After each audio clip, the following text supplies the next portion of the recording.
All right, it's your boy D on You Can Be Free, back with another video. So I got Miss Shanae with us tonight. She's gonna be telling her story, and then we're gonna be talking about some things as far as Christians being single, Christian dating, and all that kind of stuff. So we can just jump right into it. If you want to just tell your testimony or parts of your testimony, just give the viewers a little information about who you are and how you became to Christ and who you were before Christ. All right. So basically I started out as a adopted. I was adopted from my grandparents from 18 months. And so they raised me in church. And I was pretty all around. I grew up in church, my dad's deacon and teacher and all that good stuff. And so I had a wholesome childhood of that experience in the church. And so I graduated high school when I was 17. And so I went away to college. And so basically, what had happened was everything that I was sheltered and about, because I didn't even have a boyfriend when I was in high school. It was all academics. So my life was pretty structured. And so I just kind of wowed out. When I got to that university, it was just me, like me and my friends and everything. And so everything that I felt like I was missing when I was younger, I did. I did. And so that started me in the process of just thinking, I'm not doing this church thing no longer. Like, I'm going to party like a rock star, sleep in, do my own thing. Like, I don't have to be bound by this. I felt like I I never felt like I was missing out growing up, but when I got to college, I felt like I was missing out by being restricted for the Lord. And so, to make the long story short, there was a lot of things that happened in my life that was a domino effect because of that. I mean, a lot of stuff. Whether it was I had some issues with sexually assault things, and I mean it was hard for me, and it was about a couple years, and those were like the hardest years, even though I thought I was having fun, but I didn't realize that what I was doing was destroying me. And so, family, I was tired. I was so tired of it. I was tired of feeling like I was on top of the world, but then at the end of the day I was all alone. Mm, Because see, at the end of the day, it looks like one thing. It looks like you have all these people, but then when you're going through something personally, there's nobody there. sure. And so I would cry in my room and say, Lord, like, this is not who I am. Like, I had to come into Jesus moment of just saying, this is not what I want out of life. This is not okay with me. And I remember crying out to God in my own room and just being like, God, I just want to stop this, because I was very promiscuous at that moment. It was my identity. I felt like I could not, I feel like that's who I was. Like, the devil had planted in my head that was who I was. Even though I had been taught all my life, he had planted in my head that that's all I was good for, was just my body. And so I knew, like, I didn't want to be that. And so, anywho, someone had ended up inviting me. I had a health situation that was not going away. And I say that all to say that whenever I had made this prayer, the next day I was going back to this facility to figure out what the heck is going on with me. And the receptionist at the very front of the desk, she said, you know what? I have been waiting all this time to ask you to go to church with me. Will you go to church with me? And I was just like, no, what it is, yeah. I hear you. That was just not no lie, because I'm just not good at the lying. You know what I mean? And in my head, I was just thinking to myself, what did I just say? What did I just commit to? And she said, I'm actually going to come and get you, and you follow me. And I said, oh, what? Okay, well, yeah, all right. So anyway, she comes and gets me, and I follow behind her. And what the pastor is preaching is basically the prayer that I had asked God to show me my full potential in life. And he pastored exactly what my prayer was. Like he was using exact words. And from then on, there was something that broke inside me. And I was like, man, I want to come back. And so slowly it all just started kind of coming, it started breaking off my life, starting from the alcohol, because I was just out of control with alcoholism. You know what I mean? I wouldn't say I was an alcohol, but I mean, I just thought that was part of having fun. So anyways, that just kind of broke off. And then God started showing me what my identity was in him. You know what I mean? Because all this from childhood, whether it being from feeling rejected from not actually being with my biological parents, because I didn't have no relationship with them, still do not, from being broken to thinking that, I deserve to be sexually assaulted, to, so many things. I thought that was my identity, and it just broke off to him saying, hey, I love you. You're mine. And so it just kind of started breaking off. The piercings. I had all types of piercings. I mean, I was a wild woman when I came in. I mean, listen, I had to hold my skirt down when I got prayed for to make sure it wouldn't fly up. But God is so merciful. And so he began to work on my mind. Because see, when he works on your mind, he can work on the rest of you. And he said, your identity is in me. That had all the environmental things, that's not what's molding you. Now it did break you, but it brought me to you. It brought me to him. And so from then on, I started walking with the Lord, and I was on fire. Like whenever I was in the church, it gave me that adrenaline. Like what I had in the world, that's what it gave me. There was something that was a complete in there. Like I wanted to go to church. Like I love going to church, and I still do. And so in time, I still continue to walk with the Lord. And then, as being faithful to the dating game of what God wanted, there was sometimes I just, I thought that was the person for, me, and it was like not the person. And I did some stumbling blocks and was in some domestic violence.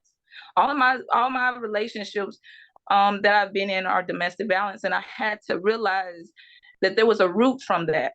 Mm-hmm. I mean, even in my family, there was some balance, abuse, and stuff. Okay, so I had to look at that to say, there's a pattern here, and so I had to break it off my life. And so today, at 36 years old, I walk in victory over what has tried to come against me. You know what I mean? Mm-hmm. And so I'm like, hey, we are victorious. That's You right. don't have to be what you have went through. Mm-hmm. God washes us up, and he says, hey, he can use that. And so I'm here today with you, D, telling my testimony. I'm glad you used that word, because that's the third time that I've heard that in less than 24 hours, that we are victorious. I was praying late last night and I was hearing that in my spirit, so I was speaking it. Then I just talked to someone earlier and they were saying how we are victorious, and now to hear you say it, 3 times, that's confirmation. So you said that you have experienced pretty much domestic abuse in every relationship. So as you are, okay, so since you've been saved now, walking with Christ, what have your experiences been like when it comes to like dating Christian men So basically, as a Christian? as a Christian woman with dating Christian men, of course, my perspective in dating is totally different. And so I want to be equally yoked. And so, but it's hard because I feel like, well, I have experienced a lot of, men that were walking with God supposedly, and they just had double lives. So, like that was a part of my journey, is my abstinence. And so I've been there for years. And so I have ran into that a lot of times, is that people want to compromise. So, on the outside is looking one way, but then it wants to compromise when them lights go off. You know what I mean? And it's like, no, I keep on telling you, I'm for real though. Like I'm really walking with Team Jesus. So that's the frustrating part, is that do not be do not be a wolf in sheep clothing. And I don't know if I don't think everybody's on that on purpose, but I think the proper way before getting into a relationship with someone is making sure that God is making you whole in all areas. So you don't be a stumbling block to someone else. And so I feel like there's should be a safe haven when it comes to a man of God where you can take down, your guard, because I always kind of constantly have my guard up because of the things that I have experienced. Not saying that I go into it automatically thinking that, because I go into things thinking this is a new thing. But Mhm. once you start saying, hey, send me them pictures, and I'm talking about which pictures are you talking about? That Yeah. is what I was running away from in the world. I don't want the same. And so that's a character thing, because if you're asking for certain things like that, that's the reflection of how you would lead in the household. We need Right. that lust spirit to be under control, right? Because I Mhm. pray to God for that for myself. And so what I'm asking for, what I'm looking out for, is something that I ask God to help in me all the time. Like, I don't want to be a stumbling block to my person. And so that's the hardest thing, is have these people with double lives that are a stumble block. And I'm like, man, you're supposed to be my safe haven. Right. And I've heard the first Christian woman that I've heard say that. And I don't really understand that much because, I'm not perfect, so I'm not going to try to front like I am. But when I was in the world, the way that I presented myself on Facebook or any place else, like that's what you was going to get 1,000% of the time. And I look at some of my posts from Facebook and I'm like, dang, I can't believe I said that. But that's how I talked for real. Like it was like that's who I really was. So even as a Christian, people that know me for real, like the way that the things that I say on Facebook, like that's how I really am. But I think sometimes, like, I'm not going to say this is the case all the time, but I think sometimes people don't really know who they are.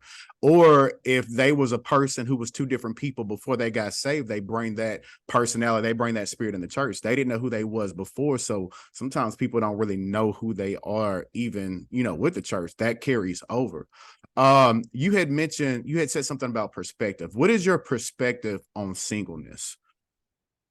So, in the beginning, I hated it, right? Because I felt like when I turned over to the Lord, that I felt like I was missing out on a lot of things. I felt like me just trying to keep pure. I felt like my purity was missing out. But as time went on, I understand that when God asks us to do certain things, He's protecting us. And so when I fell on certain things, I understood that. I understand that those are the consequences that come from that. And it's just not even from the spiritual. It can be actually a physical thing. You know that if you out there and you're doing something wrong, you out there drinking, then if you get a DUI or something, that's a consequence. That's not nothing spiritual. That is a physical thing. Or if you're out there being promiscuous and you get a STD or pregnant, that's just what comes. And so when God tells us to do certain things, it's for our benefit. So now I look and I embrace it, because I've been praying for a husband since I was in my early 20s.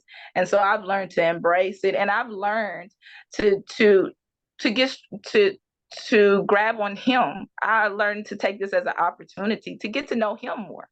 Mm-hmm. This is my great focus, to say, hey, God, I get to go in deep with you, because guess what? He's the one. That's where my mind is. I ain't over there, my mind all broken up because I'm breaking up with somebody. Okay. I'm over there. I got time on my hand to focus on him and to love him. And it's created me to be the woman that I am. So now I embrace it. I embrace it. And it's okay with me until he does not want me to be single any longer.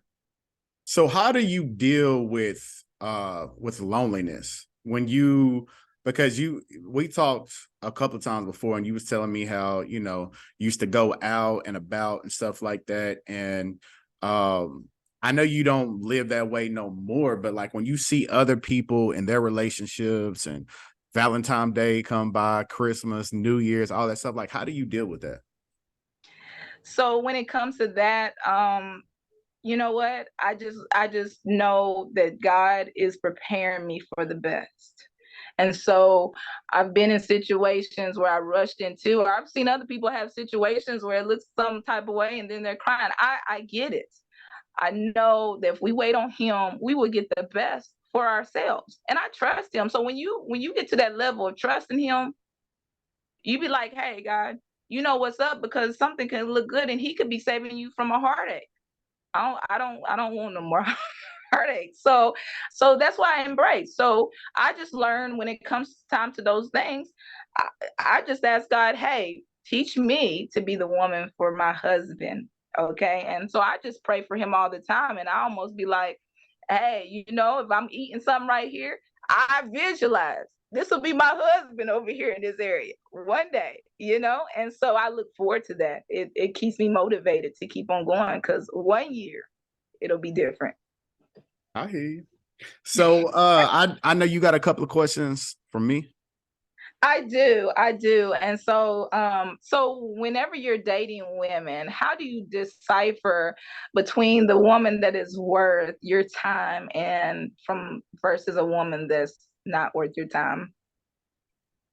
So one thing that I do, I listen. Like I really listen because I feel like if you listen to anybody, you'll learn a lot if you just listen.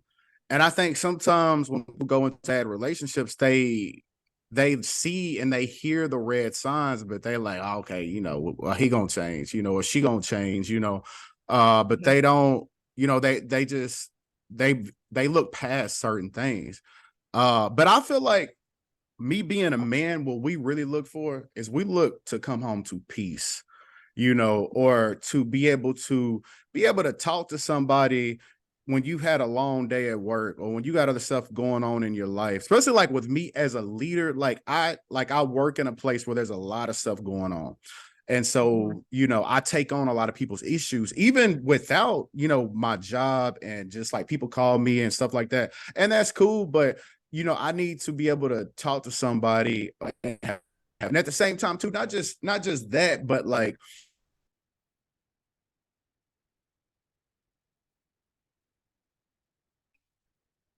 D, can you hear me? can you, Something. Okay. can you hear me? Okay. Can Okay. you repeat the last? You went out for me. I don't know if it's me or you, but you had went Okay. out on. So I was saying that, peace is important for me, but also someone that is not boring, because I'm a person, I used to be out all night in my clubbing years and stuff like that. I'm nothing like that now, but I want to be able to have someone that I can laugh with, that I can be myself with. Also something that I realize is really important for me is because I've talked to Christian women over the years, and I've noticed with a lot of Christian women, because they are a woman, they have that mother love and that motherly presence. And I feel like only a boy uh wants a mother. As a king, I'm looking for a queen. Someone like I said, that I can be comfortable with, someone I can laugh with. And that's what I'm looking for. And when it comes to having that discernment, I just listen. And if somebody start getting on my nerves and come up against my peace, she ain't the one, especially if it's in the beginning. Mhm. Very good. So I know that the world has their standards of what a man is, and God has his standards. How do you deal with the pressures of how the world says you should be acting as a man versus how God says you're supposed to be acting as a man?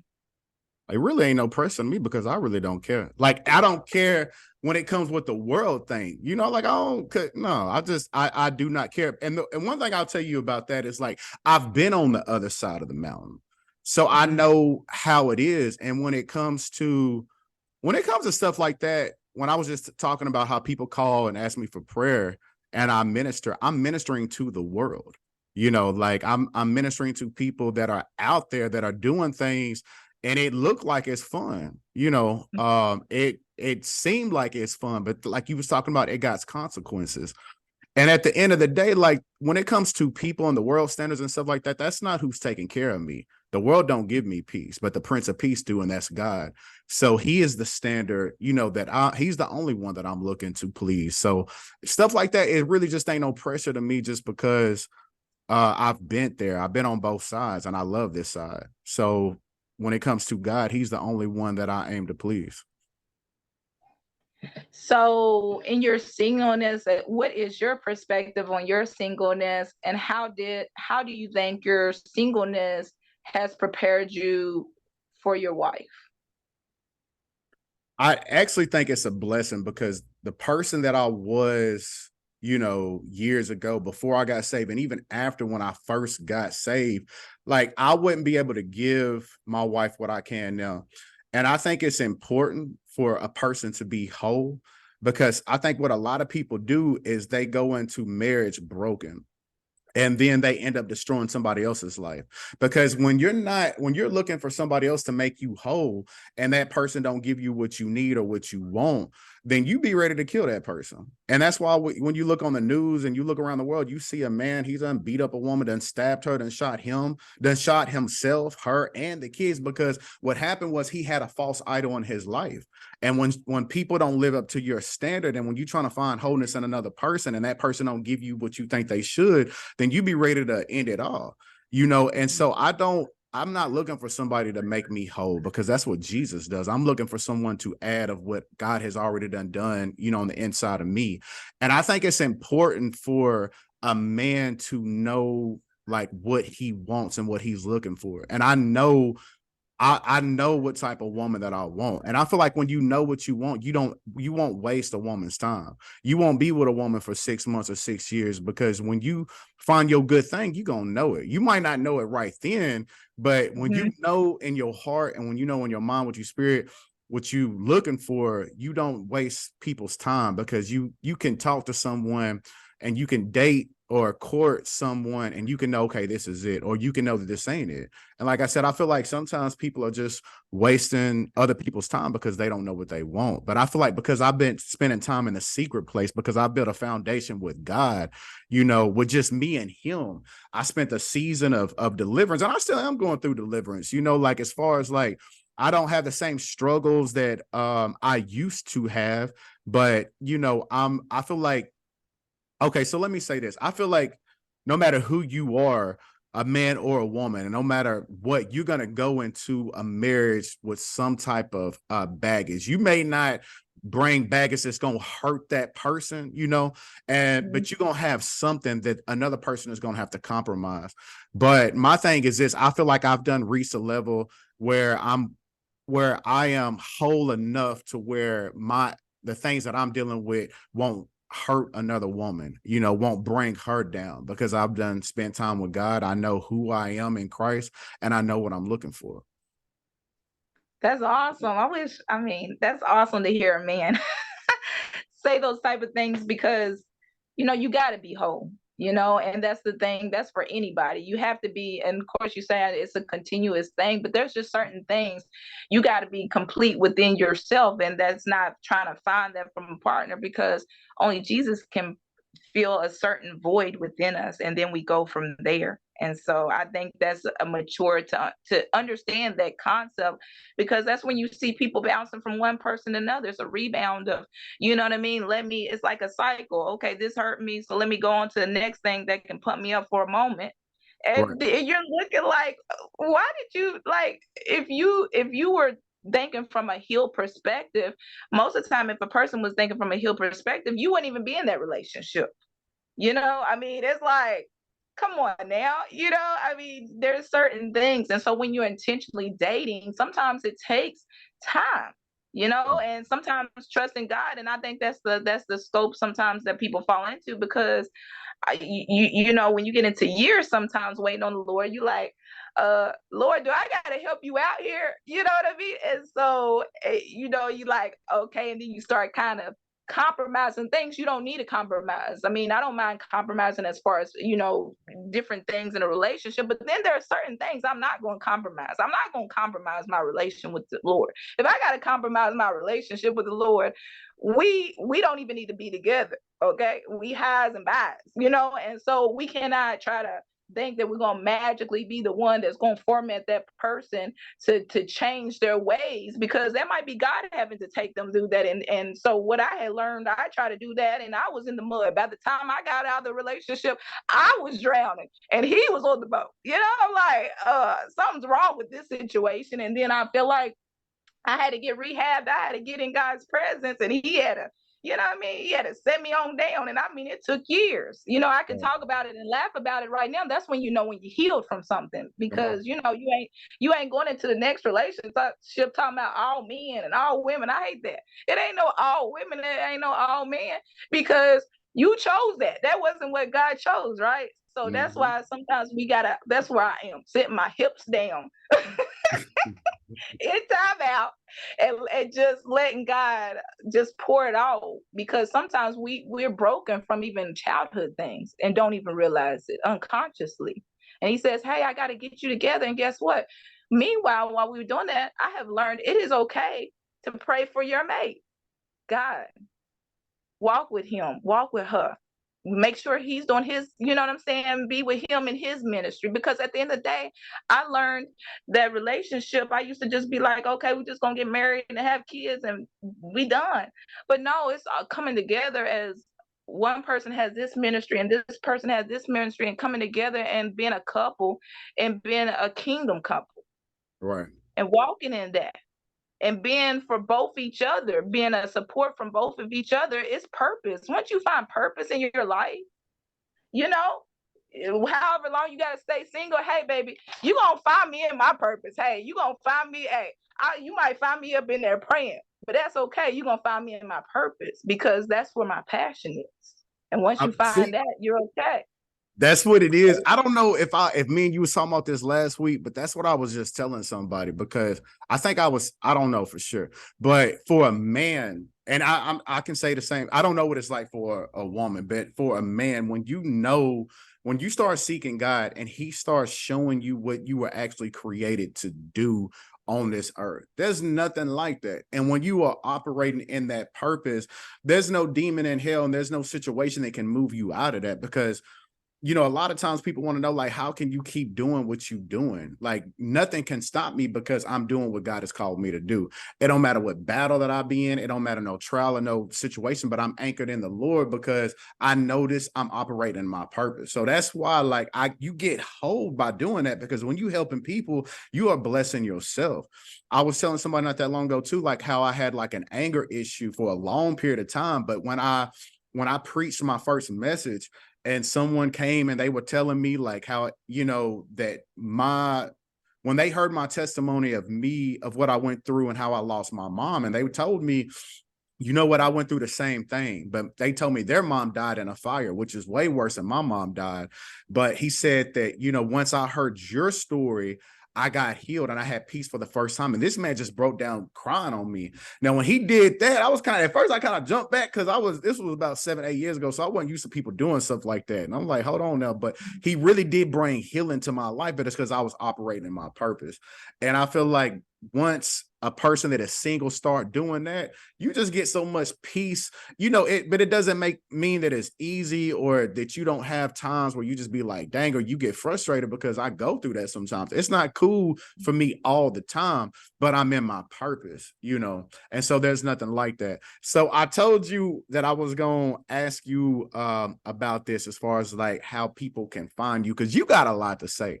And this is when we record and when we're not, when we just talking, and you carry power and wisdom behind your words. So I know you was talking about a podcast. Can you just talk about like what's that's gonna be like and how people can find you if they want to like tune in?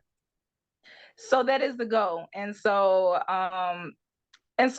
basically that's going to be, because with my life there's a lot of different areas in that. And so of course it would be about the Christian lifestyle, and even things even about with domestic, because that is something that was a part of my life. And so it's just going to be a forum for the Christian lifestyle and things that has happened. Because guess what? Sometimes we go through stuff. I mean, when I was in a domestic violence relationship, that was when I was walking with Christ, right? And so this is the thing: is that it's not that the weapon doesn't form; it doesn't prosper. That's right. Okay. And so I had to look, because I was like, God, how am I going through certain things? And I'm sold out for you. And so that's the thing, is talking about certain things that we do go through, because even though we still in this lifestyle, it's certain things that is there, and we need to talk about it instead of, like, putting it underneath the rug as if it's just not there. And so, yeah, I've been in a couple of domestic shelters and have been around women that was having seizures, and some of them didn't even make it. Mm. And so even like how we're even talking now, I love this, just being single for this long. And so, yeah, it's going to be an open forum of that. And I'm just asking God where to go from there. He just has put it on my heart. And so, yeah, we'll see. It's to come. And I appreciate you, D. I'm excited about it. So what I'm gonna do when you start it, after you start, I want to bring you back on so I can network that, and so people can know, like, because like I said, you got a lot to say. You've been through some things. A lot of people don't know what that's like. But at the same time, there are people that have been abused and they're still, like, stuck in that situation. They don't know how to get out of it. Or there's people that has been adopted and they're just dealing with the pain of rejection, of why, you know what I mean? So I feel like you can touch a lot of people's hearts. But we are out of time. I just want to thank you for your time, for just being a blessing, even like I said, on and off camera. You've been a blessing. You spoke some powerful words into my life. So I thank you for that. As I always tell people when I'm doing these videos, I just want every person to know that you can be free, because who the Son has set free is free indeed. If you're watching this on YouTube, leave a like, a comment. Let me know what you think about this video. And I love y'all, and we are out.